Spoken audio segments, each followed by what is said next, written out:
ராதாகிருஷ்ணன் திமுக MLA இன்னைக்கு அதிரடியா கைது செய்யப்பட்டிருக்கிறாரு.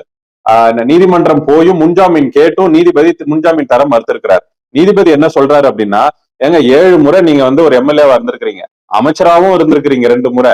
அப்படி இருக்கும்போது பொது வெளியில ஒரு முதலமைச்சர் எப்படி பேசணும்னு உங்களுக்கு தெரியாதா? நீங்க பேசக்கூடிய வார்த்தைகள், சொல்லக்கூடிய வார்த்தைகள்லாம் ஒரு அரசு ஒரு பணியில இருக்கக்கூடியவர் சொல்ற மாதிரி தான் இருக்குதா? நல்லா இருக்கா இதெல்லாம்? இந்த மாதிரி குற்றம் செய்யும் போது இதை எப்படி நாங்க அனுமதிக்க முடியும் அப்படின்னு நீதி அரசரே அவரை கடுமையா சாடி இருக்கிறார்.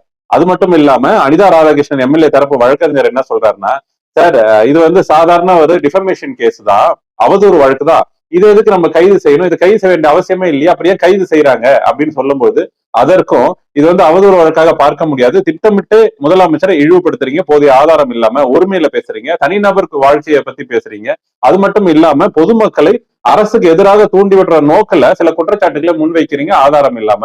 அப்படி இருக்கும்பொழுது இதை சாதாரணமாக ஒரு அவதூறு வழக்காக எடுக்க முடியாது அப்படின்னு சொல்லி நீதி அரசர் இன்னைக்கு உயர் நீதிமன்றத்துல இந்த ஜாமீன் வழக்கை தள்ளுபடி செய்யறாங்க.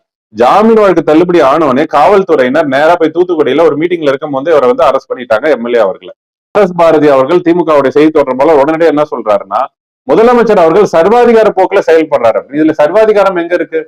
உங்களுடைய திமுக எம்எல்ஏ பொது வெளியில முதலமைச்சரை ரொம்ப கீழ்த்தரமாக தனிப்பட்ட ஒரு விமர்சனத்தை முன்வைக்கிறார். அதை நாகரிகமாக அங்க இருக்கக்கூடிய தாவேக நிர்வாகி தூத்துக்குடி மாவட்டத்துல காவல்துறையில புகார் கொடுக்கிறார்.